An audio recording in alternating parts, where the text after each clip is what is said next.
Shalom, anak didik yang terkasih. Materi pembelajaran kita kali ini adalah hidup dalam masyarakat majemuk. Pendidikan Agama Kristen kelas 10. Bab 10. Bersama Bobby Efraim Sihotang, SPD, Guru Agama Kristen di SMK Negeri 1 Lumut. Adapun tujuan pembelajaran kita dalam bab ini adalah 1. Mensyukuri adanya keberagaman ras, etnis, budaya dan agama. 2. Memahami dasar teologis untuk keberagaman. 3. Membangun kepekaan terhadap keberagaman. Nat. S. Bacaan Alkitab kita. Yang pertama Mazmur 137 ayat 1-5. Yang kedua Yeremia 29 ayat 5-7. 3. Galatia pasal 3 ayat 28. Selanjutnya kita membahas keberagaman ras, etnis, budaya, dan agama. Dalam bab 9, kita sudah membahas tentang setiap manusia sama di hadapan Tuhan Sang Pencipta. Dalam kenyataannya, manusia memang tidak sama, baik secara fisik, penampilan, maupun dari sudut aspek-aspek perkembangan. Sudah kita bahas di bab 1. Bertambahnya jumlah ras di suatu negara terjadi ketika negara tersebut mulai didatangi oleh imigran dari ras yang berbeda. Contoh yang paling jelas adalah negara Amerika Serikat, yang mula hanya dihuni oleh Indian, namun sejak tahun 1776 saat diproklamasikan sebagai negara, justru dikuasai oleh kaum kulit putih, dan kemudian juga dihuni oleh ras Negroid dan Mongoloid. Dari sini timbul istilah African American yang merujuk pada pengertian ras Negroid yang lebih lazim disebut orang kulit hitam, yaitu Black POC 168, atau dulu disebut Negro yang tinggal di Amerika dan sudah bergenerasi tinggal di situ. Indonesia merupakan salah satu negara yang sangat beragam dari segi ras, etnis, budaya, adat istiadat, dan sebagainya. Penggalian fosil menemukan sedikitnya 3 jenis manusia purba di wilayah Indonesia yang membentang dari Sabang sampai Merauke, yaitu jenis Homo saulensis, Homo wajakensis, dan Homo floresiensis. Dinamakan demikian sesuai dengan lokasi fosil itu ditemukan. Homo saulensis ditemukan di Lembah Begawan Solo. Homo wajakensis ditemukan di area Tulung Agung, Jawa Timur. Sedangkan Homo floresiensis ditemukan di Flores. Anehnya manusia purba yang ditemukan di Flores atau disebut The Hobbit yang ditemukan fosilnya pada tahun 2003 bukanlah hasil evolusi dari manusia Jawa atau Homo erectus. Penelitian lebih lanjut menunjukkan bahwa The Hobbit ini lebih tepat dikategorikan sebagai manusia dari benua Afrika. Ini berarti bahwa sejak jutaan tahun yang lalu di wilayah Indonesia sudah ada beberapa ras. Kalian bisa mencari di internet berbagai informasi tentang manusia purba ini. Bila kita perhatikan dengan seksama, mereka yang berasal dari suku Batak memang berbeda penampilan fisiknya dibandingkan dengan yang dari suku Aceh, walaupun sama-sama di Sumatera Utara. Saudara-saudara kita di Maluku, Minahasa, Papua, dan Minangkabau juga memang berbeda secara fisik, bahasa, adat istiadat, dan artefak budaya lainnya. Ini justru memperkaya kita sebagai suatu bangsa dan negara yang berdaulat, lepas dari campur tangan negara lain yang ingin menguasai Indonesia. Bukan hanya secara fisik, etnis, dan budaya, penduduk di wilayah NKRI pun memiliki keberagaman dalam hal agama dan keyakinan. Sejak tahun 2000, saat pemerintahan Presiden Abdurrahman Wahid, pemerintah resmi mengakui ada 6 agama, yaitu Islam, Kristen, Katolik, Hindu, Buddha, dan Konghucu. Sejarah mengenai pengakuan 6 agama ini memang cukup panjang, tetapi bukan itu fokus pembahasan kita kali ini. Pada bulan November tahun 2017, Mahkamah Konstitusi Republik Indonesia mengeluarkan keputusan yang menyatakan bahwa aliran kepercayaan atau juga disebut sebagai agama asli Nusantara diakui oleh pemerintah.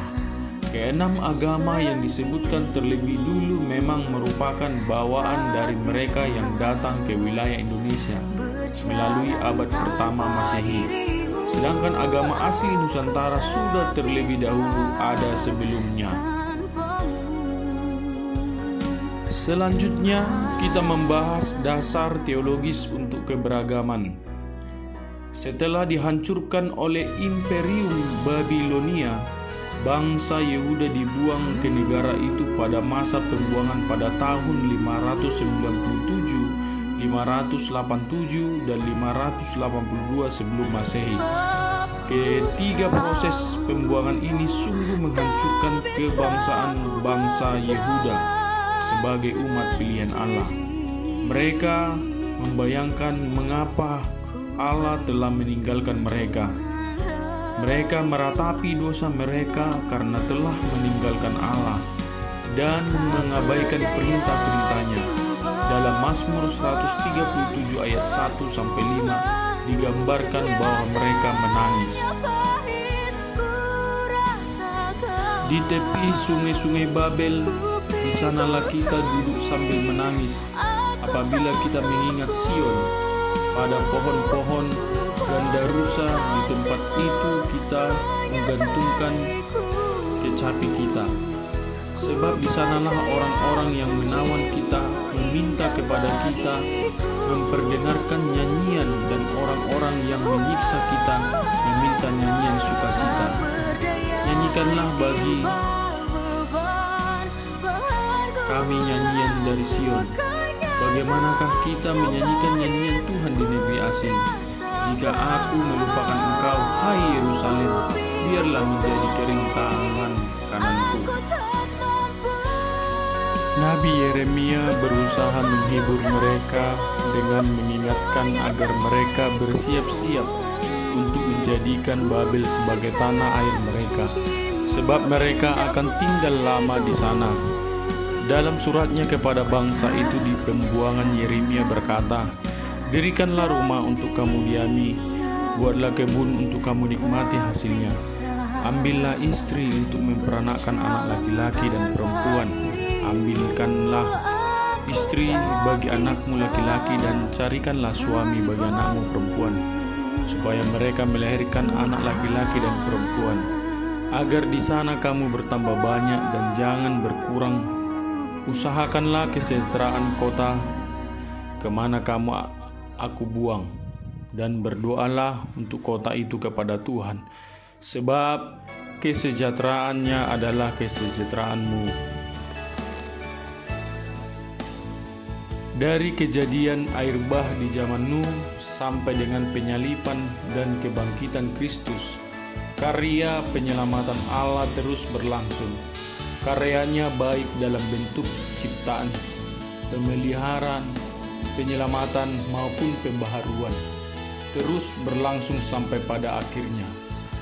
Dalam nama Yesus bertekuk lutut segala yang ada di langit dan yang ada di atas bumi dan yang ada di bawah bumi, dan segala lidah mengaku Yesus Kristus adalah Tuhan, bagi kemuliaan Allah Bapa. Filipi pasal yang kedua ayat 11. Dan mereka menyanyikan nyanyian Musa hamba Allah dan nyanyian anak domba bunyinya, "Besar dan ajaib segala pekerjaanmu, ya Tuhan Allah yang Maha Kuasa. adil dan benar segala jalanmu, ya Raja segala bangsa. Wahyu pasal yang ke-15 ayat 3. Berdasarkan uraian di atas, jelas sekali bahwa Allah menginginkan kita hidup bersama dengan sesama kita yang berbeda-beda, baik secara etnis, suku, agama, maupun sosial. Gereja diharapkan menjadi contoh bagi masyarakat seperti itu. Kita lanjut di pelajaran yang berikutnya, membangun kepekaan terhadap keberagaman. Sekolah menjadi tempat yang penting untuk membangun kepekaan siswa terhadap keberagaman. Sekolah adalah komunitas mini karena terdiri dari berbagai kelompok usia, suku, golongan, dan mungkin juga agama. Meminjam konsep pendidikan yang menekankan keberagaman dari Lee 2010, tujuan pendidikan seperti ini adalah membentuk suatu komunitas shalom, sama seperti yang Tuhan perintahkan. Ini dapat dicapai melalui 2 tahap. Pertama, setiap orang perlu menyadari bahwa setiap manusia diciptakan seturut dengan gambar dan citra Tuhan atau imago Dei, dan setiap manusia harus diperlakukan secara adil dengan penuh hormat. Pemahaman mengenai semua manusia sama didukung dalam 4 hal, yaitu A.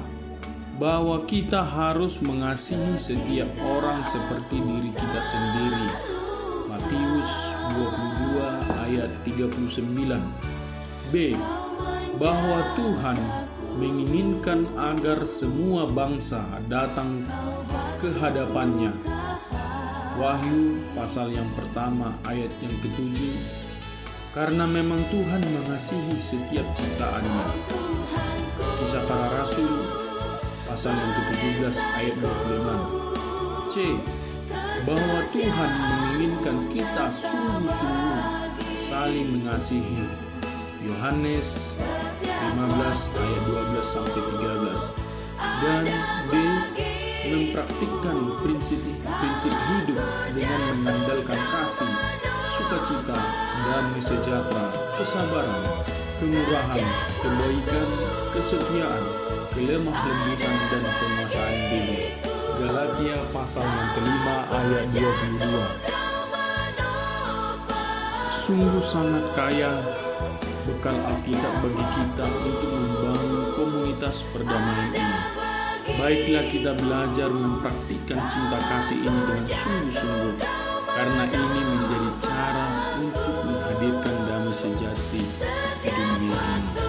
Kita bisa mulai dengan komunitas yang paling kecil, yaitu keluarga dan sekolah, sebelum semakin terampil untuk mempraktikkannya di lingkungan yang lebih besar, yaitu lingkungan masyarakat. Demikianlah anak didik kami yang terkasih, pembelajaran kita hari ini. Kiranya Tuhan Yesus memberkati kita dan kita bertemu di pembelajaran berikutnya.